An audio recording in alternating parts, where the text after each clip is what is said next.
Hoy, sinong nandyan? Kailangan ko tumakas. Huh? Ang makapangyarihang kaharian ng Elado ay dating tahanan ng mga tao at mutant. Ngunit sa takot sa malaking kapangyarihan ng mga mutant, ang mga tao ay nakipaglaban sa kanila. Dahil sa kapangyarihan ng mga sandata at puwersa ng tao, ang mga mutant ay natalo at kinailangan tumakas sa pagtugis nila. Atras! Umatras kayo lahat! Noong maunlad na kapayapaan ng Elado, tinanggap ng Hari at Rina ang bagong miyembro, si Prinsesa Calista. Si Prinsesa Calista ang magpapatuloy ng aking pamana at magtatayo ng matibay na kaharian ng Elado. Lumaki si Calista na may pag-asang ipagpatuloy ang kaunlaran ng kaharian. Ang bawat kaarawan ay pareho lang. Wala namang pinagkaiba.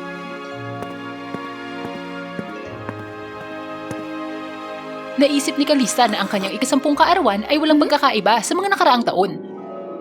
Ngunit may nangyaring hindi inaasahan na hindi niya maitago ang pagkakagulat. Naku po! Kaya kong kontrolin ang tubig. Dapat ko itong sabihin sa aking mga magulang. Tuwang-tuwang tumakbo si Calista para hanapin ang Hari at Rina. Ngunit sila ay abala sa pag-aayos ng mga gawain ng kaharian. Huwag mong isipin na maaari mong sirain kami mga mutant kapag ginawa mo to. Paalisin siya! Magbabayad kayo mga tao sa ginawa nyo. Alam na ngayon ni Calista na hindi tinatanggap ng kaharian ng Elado ang mga mutant. Bakit niyo po hinuli ang mutant na yan? Ina at ama! Lahat ng mutant ay masamang tao. Kaya kailangan natin silang hulihin. Balang araw ay gagampanan mo din ang tungkuling ito at pananatilihin ang kapayapaan para sa kaharian ng Elado. Tumango ang batang si Calista sa turo ng kanyang mga magulang. Ngunit hindi niya mapigilang isipin ang kanyang kakaibang kapangyarihan. Napakasama ba talaga ng kapangyarihang to? Isang araw habang naglalakad si Calista sa maharlikang hardin, biglang bumuhos ang ulan. Kaya wala na siyang oras na tumakbo para sumilong. Gamit ang kanyang kapangyarihan, kinontrol ni Calista ang mga patak ng ulan para hindi siya mabasa nito. Unti-unti niya napagtanto na ang kanyang kakaibang kapangyarihan ay hindi kasing sama ng sinasabi nila. Simula noon, araw-araw, si Calista ay lihim na nagsasanay ng kapangyarihan niya sa banyo at siya'y lalong naging mas malakas. Sa araw, si Calista ay isang prinsesa na iginagalang ng marami. Ngunit kapag nag-iisa, lihim niyang ginamit at sinanay ang kanyang kapangyarihan. Siyempre, ayaw itago ni Calista ang lakas niya. Ama, bakit hindi po tayo makipagkasundo sa mga mutant? Anak, alam mo ba ang sinasabi mo? Ang mga tao at mga mutant ay hindi maaaring mabuhay ng magkasama. Bakit hindi? Malinaw na pwede! Ang mga tao at mutant ay hindi kailanman mabubuhay ng magkasama. May mga dahilan ng iyong ama kung bakit hindi niya to ginagawa. Hindi ko maintindihan. Bakit hindi maaaring magsama ang mga tao at mutant? Noong nakaraan, ang digmaan sa pagitan ng mga tao at mutant ay tumagal ng mahabang panahon. At ang mga tao ay gumawa ng maraming pagsisika para mapanatili ang kapayapaan na mayroon tayo ngayon. Kaya ang ating tungkulin ay protektahan ang kapayapaan at kaligayahan ng sangkatauhan. Hindi to kapayapaan! Anong masama sa kapangyarihan ng mga mutant? Bakit tutol sila sa aking mga ideya? Galit sa kanyang mga magulang, nagpasya si Calista na umalis sa palasyo.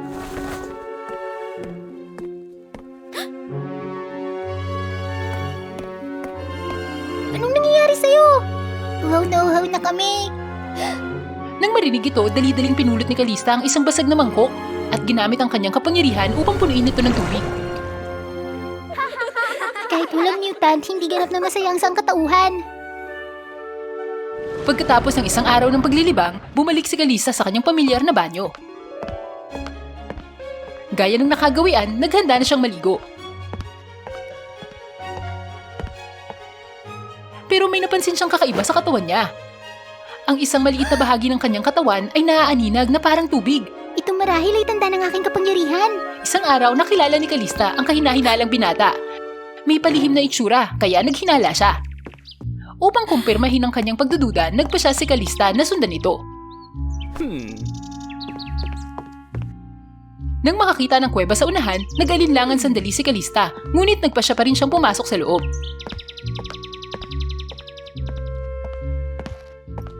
Labis na ikinagulat ni Calista ang tanawin sa loob. Hindi pa siya nakakakita ng napakaraming mutant noon. Aba, mukhang may nawawalang dalaga dito. Ako! Mutant din ako! Isang mutant? Anong kapangyarihan mo, bata?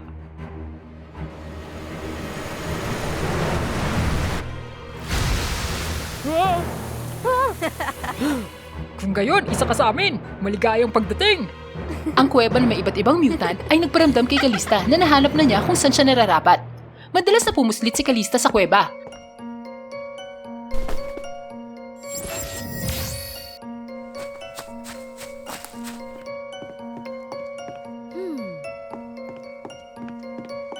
Siya at ang mga mutant dito, maaaring gamitin ang kanilang mga kapangyarihan nang hindi nababahala na matuklasan.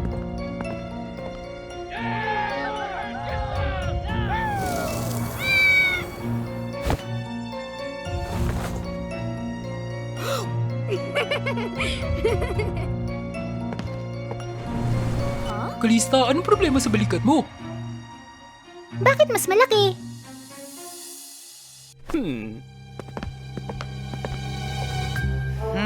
May problema ba? Wala lang. Huwag kang mag-alala. Normal lang to kapag may kapangyarihan ka. Pagkatapos ay pinakita ni Maximus kay Kalista ang kanyang braso na may mga peklat ng nasunog na balat. Nang makita ang espesyal na braso ni Maximus, gumaan ang pakiramdam ni Kalista. Ngunit hindi yun naisip ni Arnold. Baka sa mukha niya ang matinding pag-aalala.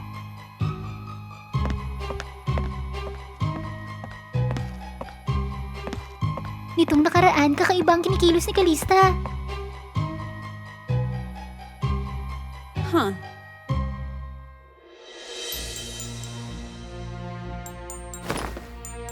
Kalista!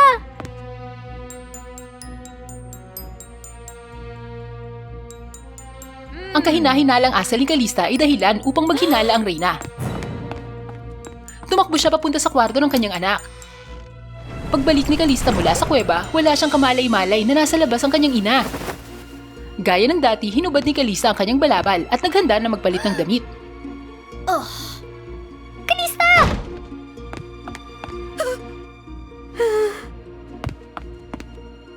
Ang katawan mo! Anong nangyayari? Hindi maipaliwanag ni Kalista na paatras na lang siya. Sinusubukang layuan ang kanyang ina. Alam ni Prinsesa Kalista na hindi niya ito maitatago.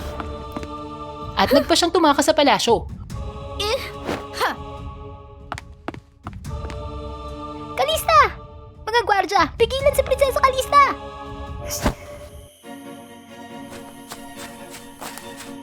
Upang makatakas sa pagtugis sa mga gwardya, mabilis na gumawa ng talon ng tubig si Kalista sa pagitan nila. Ngunit ang pader ay hindi makatindig ng matagal. Gaya ng pag-aalala ni Kalista sa susunod na gawain. Naayos ang pagdating ni Arnold ang lahat. Mabilis na hinarang ng pader na nilikha ni Arnold ang maharlikang bantay. Mabilis na tumakbo ang dalawa malalim sa kagubatan.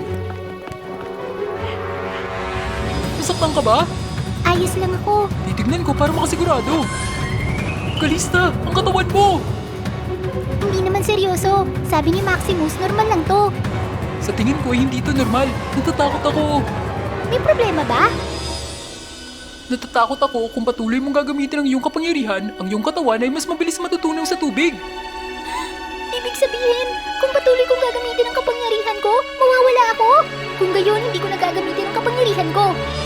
Sa ilalim ng walang humpay na paghahanap ng mga gwardya ng hari, nakatago lang si Kalista sa kuweba ng mga mutant.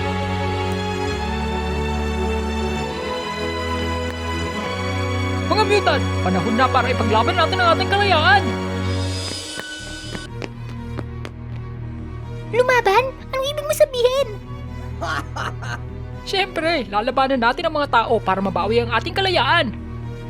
Napagtanto ngayon ni Kalista na ang kuwebang ito ay kung saan bumuo si Maximus ng kanyang hukbo. Ang digmaan ay walang magandang resulta. Makakahanap tayo ng ibang paraan para makipag-ayos sa mga tao. Hindi lang si Kalista kundi maging si Arnold at ilan pang mga mutant ang ayaw sa digmaan.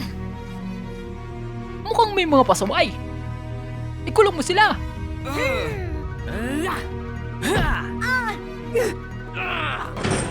Kapag natapos na ang lahat, magpapasalamat kayo sa akin. Anong dapat nating gawin ngayon? Wala kaming lakas para tumakas. Siguradong may paraan! Akong bahala! Paano mo nagawa yun? Ang metal ay galing din sa lupa. Pagtakas mula sa bilangguan, si Kalista at iba pang mga mutant ay mabilis na tumakbo sa palasyo. Pagdating nila ay nagkagulo na ang mga taga-elado. Laban sa kapangyarihan ng mga mutant, humina ang mga taong sundalo. Maximus, tumigil ka na! Ang mga pasaway! Hindi ako makapaniwalang nakatakas kayo sa kulungan! Kalista, mabilis na ilayo ang hari at Reyna dito!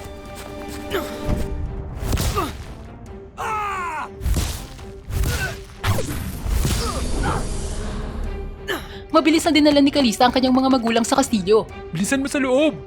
Nahaharap sa napakalaking kapangyarihan ni Maximus. Unti-unting hindi nakatiis ang grupo ng mga mutant.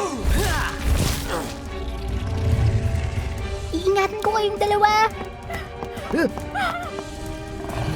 Maximus, tumigil ka na! Kalista, hindi! Mawawala ka! Tumigil ka! Pero hindi pinakinggan ni Kalista si Arnold. Binago niya ang kanyang katawan sa tubig at sumugod kay Maximus. Kasabay ng pagyakap ni Kalista kay Maximus, ang kanyang apoy ay namatay. Unti-unting nanghina si Maximus at tinanggap ang pagkatalo. Dahil wala na ang pinuno, ang iba pang mga mutant ay natakot at nalito. Hindi alam kung anong gagawin. Kahit mawala ako, makakamit ang mutant ang kanilang mga kalayaan. Pinapangako ko sa'yo, ang mga mutant ay magkakaroon ng kalayaan.